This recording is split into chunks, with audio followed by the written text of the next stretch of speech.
I think that, there are most of the stuff that had been written about psychedelics and most of the stuff I was reading was written from like inside the world, already convinced that these were great things that were going to change human consciousness.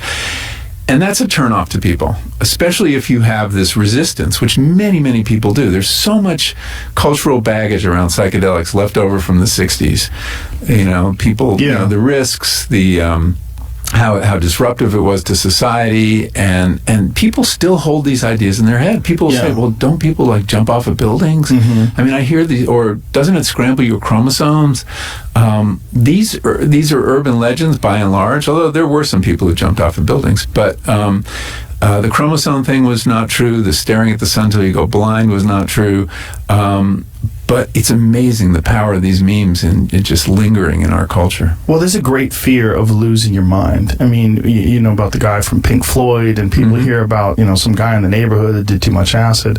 Yeah. The thing is, they are real. Like, there are real people. They're casualties. And I think we have to acknowledge that. And I think unless we're really frank about the risks, we risk another backlash, because bad shit will happen. Yes. If you're trialing, a couple thousand people for depression, which they're doing, these clinical trials to see if psilocybin can help with depression, some of those people are going to commit suicide. That's what depressed people do. And, especially if you get them off their SSRIs, that increases the risk.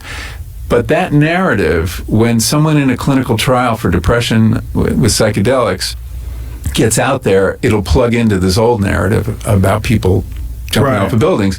Whereas people routinely commit suicide on SSRIs, and it doesn't make the news. Right. So there are these. It's when a story plugs into an existing narrative in the culture that it really takes off. It has this incredible power, and that could happen. So I think we should be.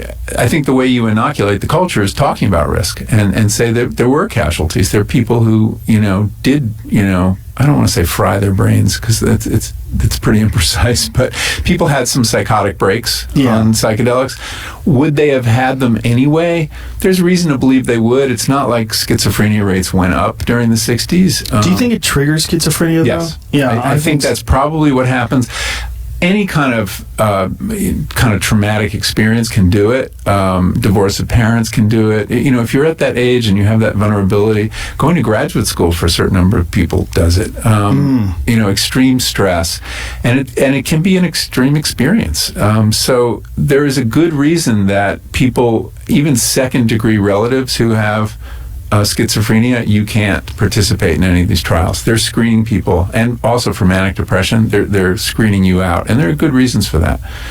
Yeah, there's this discussion about cannabis that's been going on for a while now, of what happens to people particularly when they eat edibles. Is it something that triggers schizophrenia? And I think the numbers, as you're saying, they really do mirror the numbers that just happen in a general population. Like, it's 1 out of 100. Yeah. And 1 out of 100 people seem to have a significant problem. Yeah, I mean, a certain number of people are at risk. They're bound to get schizophrenia at those windows. I think it's in right around 20 and right around 30 years old seems to be the window. Really? And, there's a very specific window? Oh, yeah. No, it happens at a very specific time. Do they think it's like transitionary periods in your life with additional stress, like you have a breaking point or something? It isn't really clear. It may be a developmental issue. Boys or men are still developing into their 20s, right? Their brain development. I think into their 50s. Well, yeah, that's true too. But there's certain brain structures that are not, finished at that age. Honestly, I don't know. I'm out of my depth here. Yeah. What was the motivation to write this new book? So, the motivation for this book grew out of a long-standing interest in our relationship to plants. I've been obsessed with plants since I was like an 8-year-old gardener, and I've written a lot about how we use plants and how plants use us, and that relationship has been of keen interest. And I looked at food. Eating plants is obviously one of the big things we do with them and a big part of our relationship. And then when I started working on psychedelics, I was really struck by the fact that one of the things humans have used plants for forever is to change consciousness. And that seemed like a very curious phenomenon. But there is every culture on Earth, with one notable exception, has some plant or fungus that they use regularly and often ceremonially to change consciousness. The